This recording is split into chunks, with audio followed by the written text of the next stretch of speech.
One of the techniques that this global cult uses is to, at different points, and we're seeing it now, throw so many different shocks at the population that you become confused in what you're focusing on now, because so many things are happening.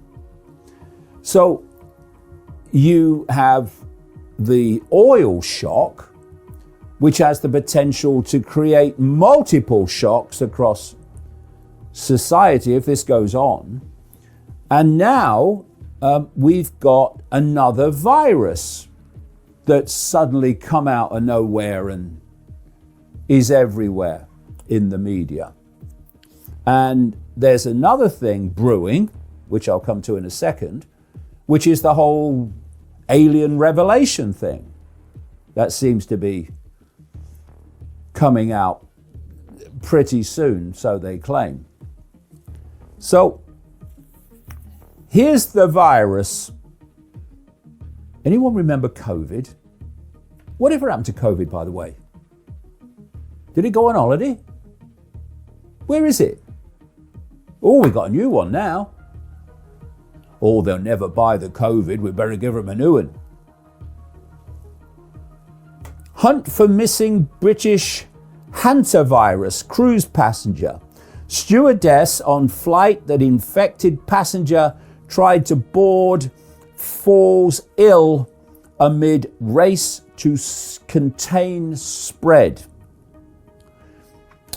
And when I'm reading these stories about this hantavirus, well, just put coronavirus in there instead, and it's the same script. A manhunt is underway to locate a missing British passenger who fled a disease-struck cruise ship as fears mount that hundreds of people may have come into contact with infectious carriers of the deadly rat-borne illness.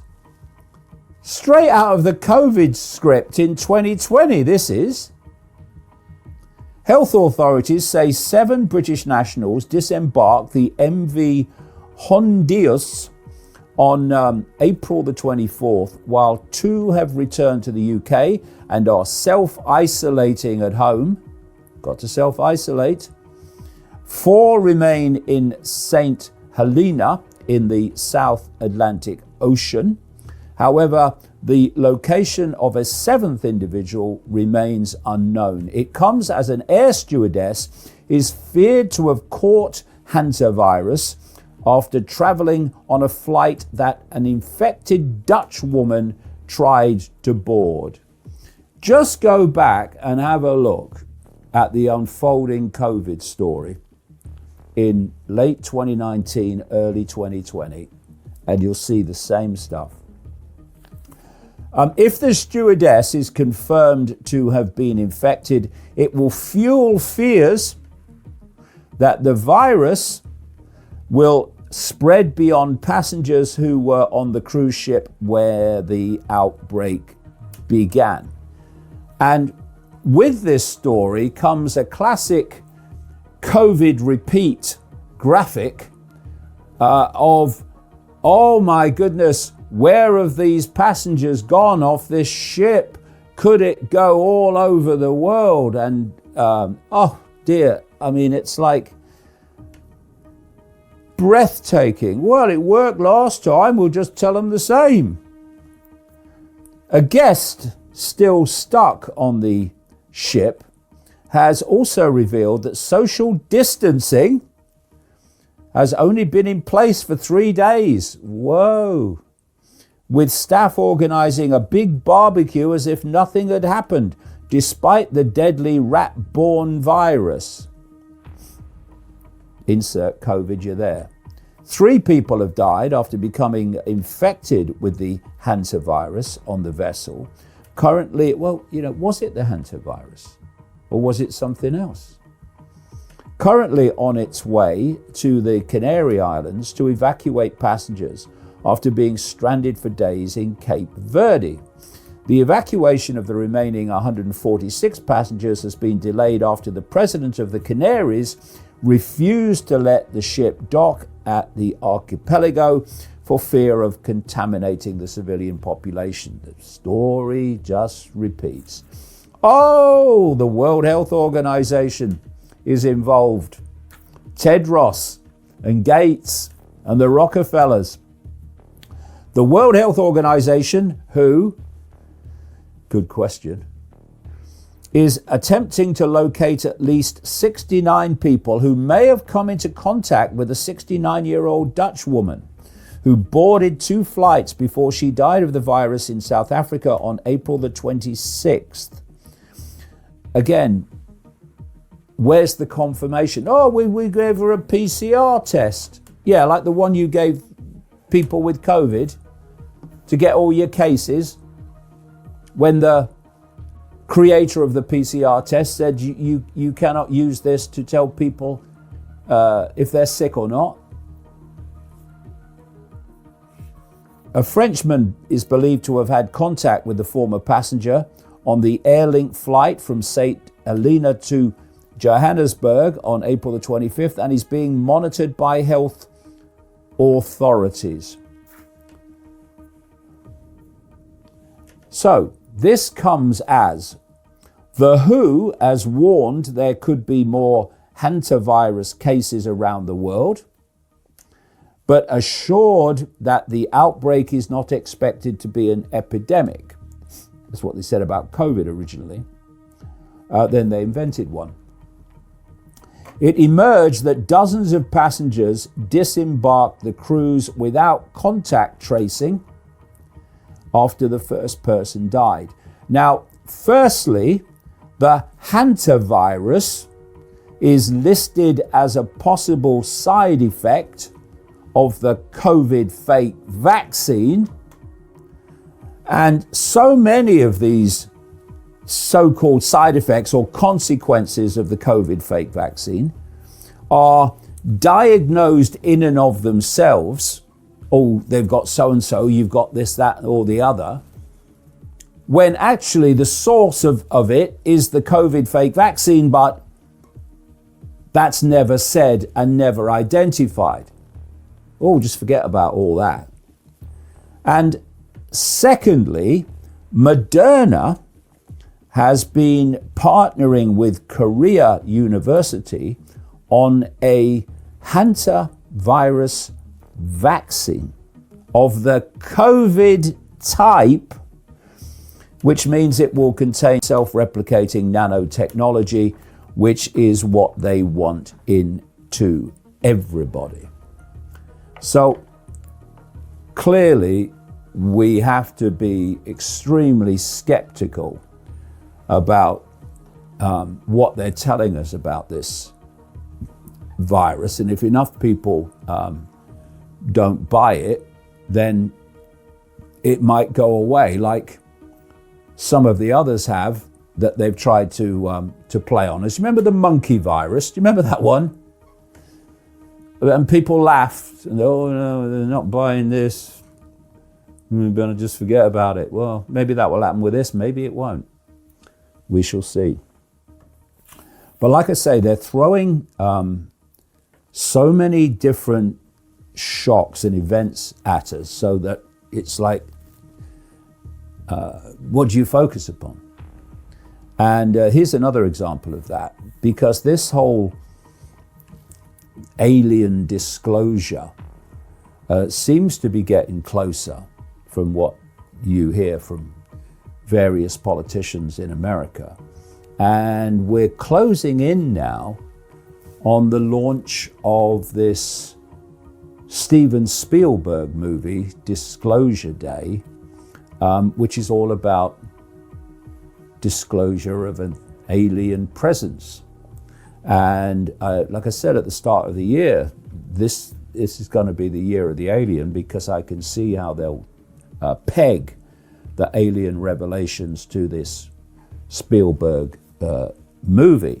And on that very subject, a preacher this week in America called Perry Stone claims a group of US pastors have been warned to, quote, prepare their people for the release of files about non-human craft and, sits back in amazement, quote, reptilian creatures.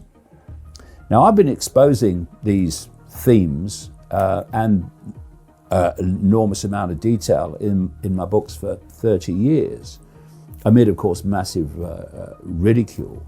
And you would think that I'd be saying, see, told you. But what I'm saying is we need to be very, very careful about how this whole thing is spun and what the emphasis and what the story they tell us turns out to be.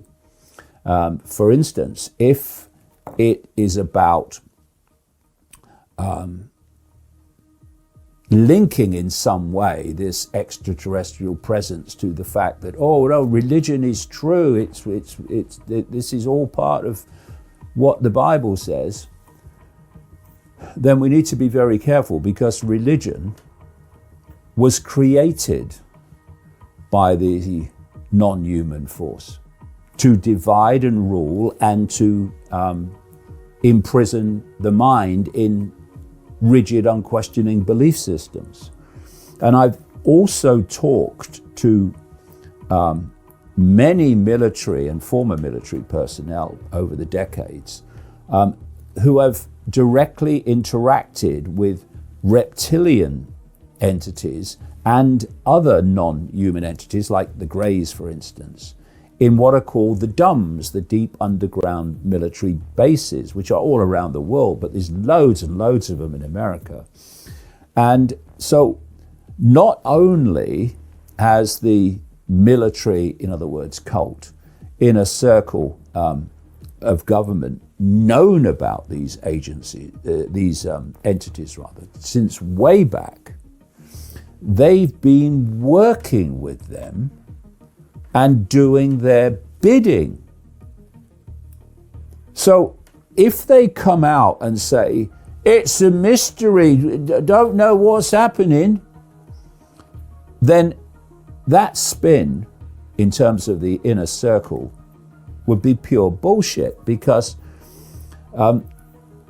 we will have to see how this is spun, but we need to be in the knowledge that authority has been lying to people for at least millennia. And why would they suddenly tell the unspun truth suddenly? They won't. So we just need to be very careful on this. If they want us to know anything, it's because it suits them for us to know it, and their agenda for human manipulation and control. So we should see whatever they come out with in that context.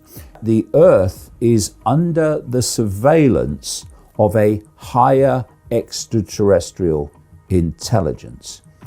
Now, as I've been saying all these decades, non-human intelligence does not just have the Earth under surveillance. It created this entire simulated reality that we're told to believe is real. And this intelligence is not extraterrestrial in the sense of physical entities from other physical planets so much as interdimensional, in that it can move in and out of our frequency. Reality is what this reality is, a band of frequency, which is not physical but holographic, illusory physical. What I've been writing for decades is now becoming more accepted after all the laughter, like I say, but it's so important that we just realize that they won't be telling us the truth, only the part that suits them. Anyway, this is what this former Trump official has been saying. Question, Will. First and foremost, they're real. We're being visited by some type of higher order intelligence that we don't understand, and we don't even know their intentions. And it's happening often, frequently, and in our airspace, water space. So that should be a cause of concern for our government. And we know the government knows and is not acknowledging that full new nature of reality.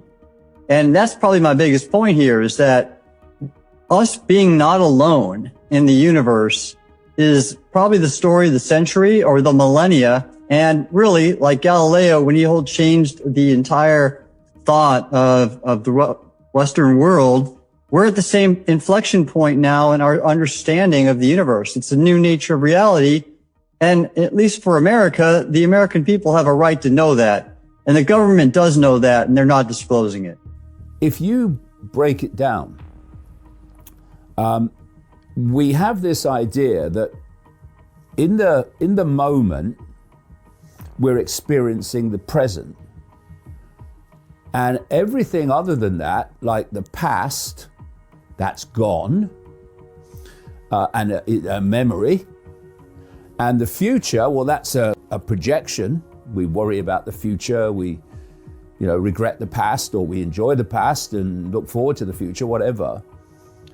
But where are we when we experience what we now perceive as the past? We were in the now. We were in that, if you like, present moment.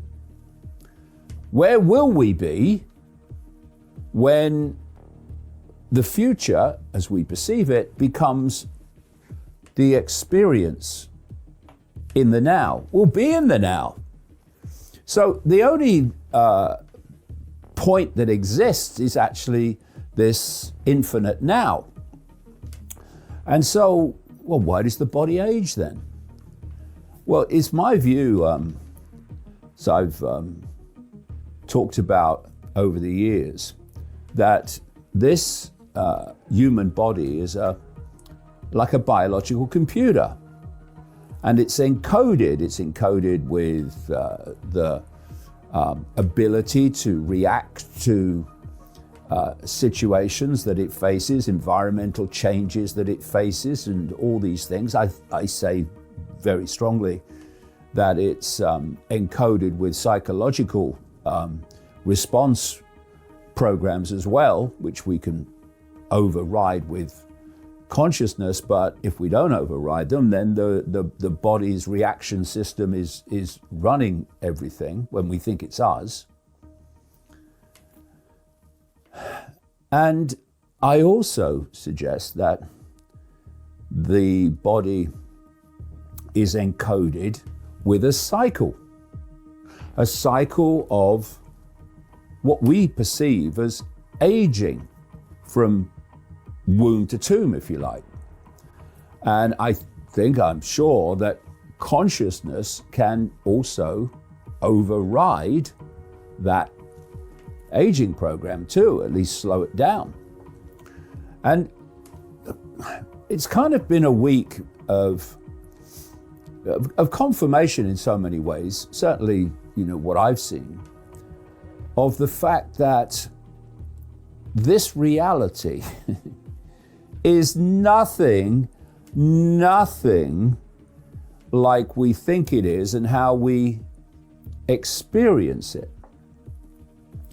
So the time thing is fundamental. But there's also, and it's becoming more prevalent now, this whole so-called extraterrestrial element to human life. Now, of course, I've been saying now for decade after decade that ultimately human society is being manipulated from another dimension of reality. And it's not so much that solid physical beings are coming from other planets as we perceive them anyway. It's that they're coming in and out of this reality from another reality. Now, I'm not saying there won't be some we perceive as physical beings in this human reality at all. No, I'm not saying that. But overwhelmingly, it's interdimensional that we're talking about. And I was interested to see this week. What I said at the turn of this year is that this would be the year of the, quote, alien, if you like, disclosure. And the reason I said that is because of the Steven Spielberg film, Disclosure Day, that's coming out in June. I think it's released in America on, is it June the 12th, something like that. And when you look at the Spielberg kind of history, and you've got kind of E.T. and Close Encounters of the Third Kind and all that stuff, I thought, this is no accident. This is no coincidence. This is gonna be the peg to hang forms of disclosure. It won't be the truth. Forms of disclosure on in terms of releasing it to the public. And it took only weeks before Trump, or that which controls Trump, announcing that he's going to release UFO files and reveal what's been hidden. And so I saw this clip this week from a representative on Capitol Hill called Anna Paulina Luna, who's talked quite a bit over recent months about the whole extraterrestrial theme. And what she's saying here is that she's seen evidence that what are perceived as aliens are actually, wait for it, interdimensional beings, which I absolutely say that they are. So this is what she said. I think you've said in the past that you've seen yourself evidence of interdimensional beings. What's that, aliens or? So the interdimensional beings is what our witnesses will call these things. I have seen evidence in a skiff that leads me to believe there are things we cannot explain, and I have observed things that are of non-human origin and creation. That's my opinion. Again, but there has been a declassification order from the president, and you will see as soon as that stuff comes up. Right. So do you think that the American public's going to be super surprised when this comes out, or is it going to be a bit of a nothing burger? Well, I don't think it'll be a nothing burger, but, we're not going to tell the American people what to make of it. But I think, when, again, you saw my last hearing that I did with the task force where there was some footage that was entered into the archive, and it's pretty shocking for people. I don't know much tech that can deflect a Hellfire missile. I don't know about you. But, I think so. What do you think? Of footage that you'll see. So what do you, if you had to just make a decision now about whether there really were, I guess, aliens moving among us with their strange machines that have all sorts of powers, do you think that's plausible? I don't call them aliens, and I don't know what these things are that they're using, right? But I think that there's stuff that we have witnessed as members of Congress, been briefed on, that we cannot explain. And I will leave it at that, because that's going to be coming out soon. And I think that the American people will have many of their questions answered. If you go on authority in its history, then you'll realize that probably they won't be revealing the truth.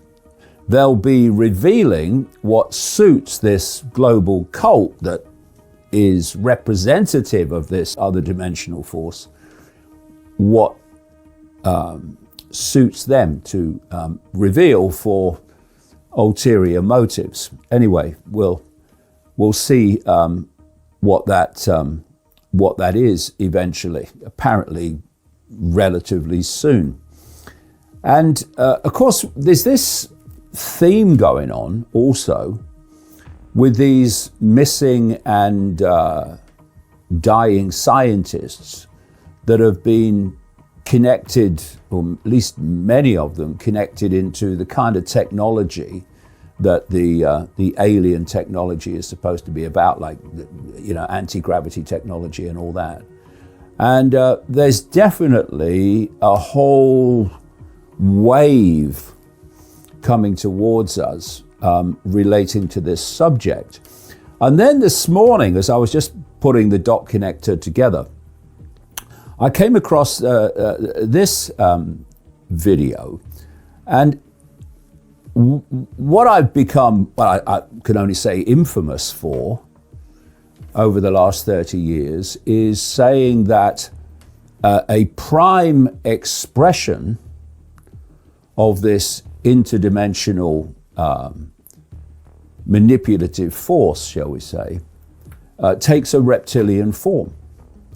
And that because of this ability to shift frequency, they can shapeshift between different forms, like they can appear human and then shift into a reptilian form. And of course, this has got me so much ridicule and, abuse, laughter over the years. But if what you say has validity, then it will eventually be shown to be so.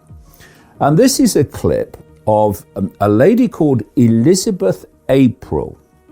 Now, she's seems to have many talents. She's a Canadian psychic and also a remote viewer, where you project your consciousness into different locations, and you're able, the ones that can really do it, to see things that are hidden from the public. Now, she has said in this interview that she's remote viewed underground bases, and that what she's seen in those bases, as I've been writing about in the books for decades, she's seen reptilian entities in these what are called DUMBs, deep underground military bases. And also, she says, she's seen the cloning of politicians and celebrities as she calls them, that then, I guess, are put out into the public arena, and you think it's the original when it isn't. That's the theme here. But what she says, of course, is I've been saying since the 1990s, but there's one thing she says that I would question, and I'll talk about that when we've seen what she has to say about the reptilians. One of the things that I ended up seeing a lot of, actually, in a surprising way, were these, at the time I called them these giant dinosaur beings. Now, obviously, they're referenced as sort of reptilians. And this is sort of that and cloning was something that I wanted to kind of sit on probably for the rest of my life. Like, I was truly planning on taking that information to my grave. A, because it sounds absolutely crazy. And B, because I really didn't feel safe in exposing the truth of what's really happening. And the fact that this world is not being run by, human beings. It's being run by something else altogether. And so another word for them is also the Dracos, correct? I mean, they are basically what controls humanity. Are we breaking the bondage? Are we breaking the slavery with them? I know we're used as, I guess a lot of people in the New Age community as well as said we're used as like energy or food for them. Basically, they basically farm humans, correct? Yeah, so from what I've seen, they can consume our energy, which is a lot of the public rituals. Like, I know people may not agree with this, but like things like the Super Bowl or like really big concerts, are all sort of energy harvesting, and then also public forms of ritual, which allow us to consent to these crimes against humanity by not contesting it, right? So it's just like, it's a very deep level of karmic manipulation, free will manipulation. And that's why they have to be so public about their involvement and yet so secretive as well, so that we don't resist. And then there's also the physical consumption as well, both consuming human bodies and then also drinking our blood. And specifically, they have certain rituals that bring out the most amount of these sort of stress hormones, which is what they feed off the most. So there's usually a lot of torture involved in these rituals before they gather the blood and consume it. Now, what Elizabeth says there about mass events like concerts and well, I guess football matches, where massive numbers of people come together, that they are kind of an energy harvesting ritual for these reptilians and these other dimensional entities. I think that's spot on. I've been saying that myself, because you've only got to go into a big a football crowd, for instance, and you see, or you can feel the excitement of people, to the point where the hairs on your back of your neck can stand up, or the hairs on your arm or whatever. And it's like, that is an electromagnetic field that is generated from the emotional excitement of the crowd.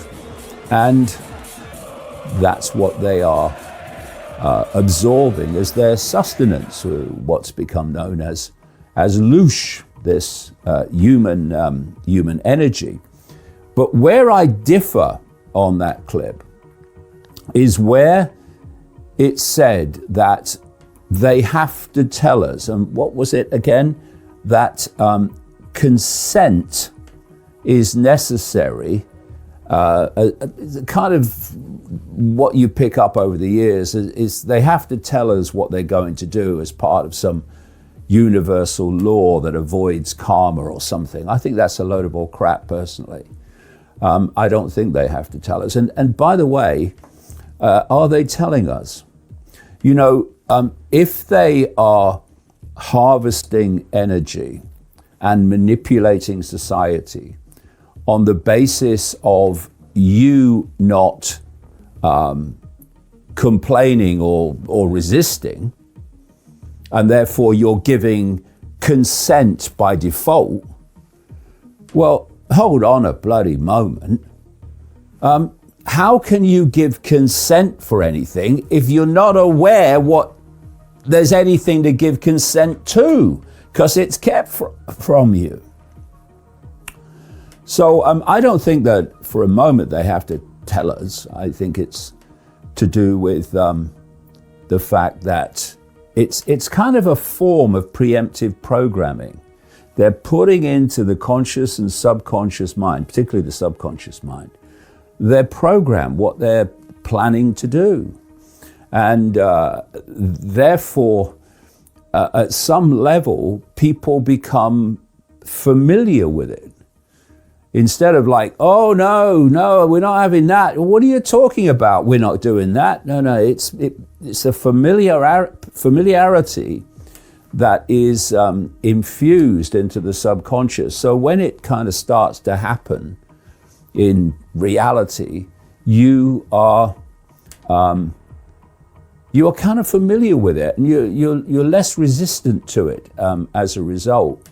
And the other thing, and this is a really big area that's not focused upon even nearly enough.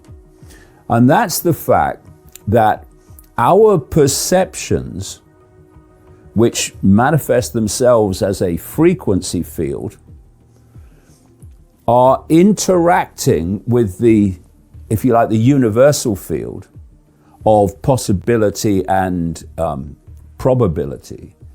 And we are manifesting an experience that relates to our perceptions. Simple thing, if you think you have no power and no influence on life, then you will not have any, because that perception won't interact with the universal field to produce an impact that it doesn't believe that it has. In other words, little me mentality becomes little me life, not because you're little me, but because you believe that you are.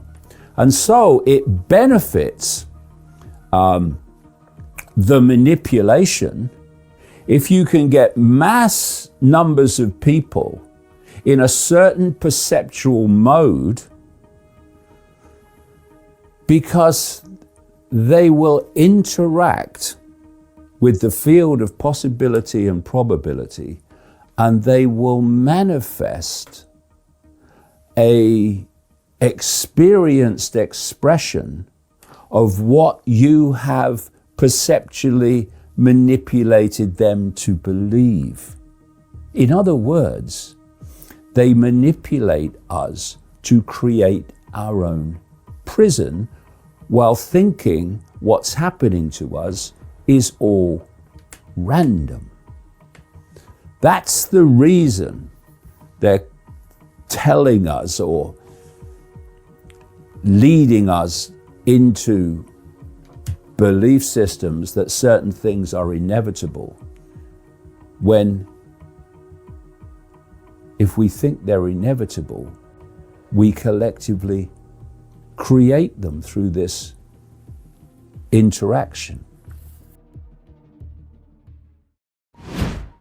If you enjoyed today's video on Anonymous Official, leave a like and subscribe if you haven't done so already. Thanks for watching and sticking with us.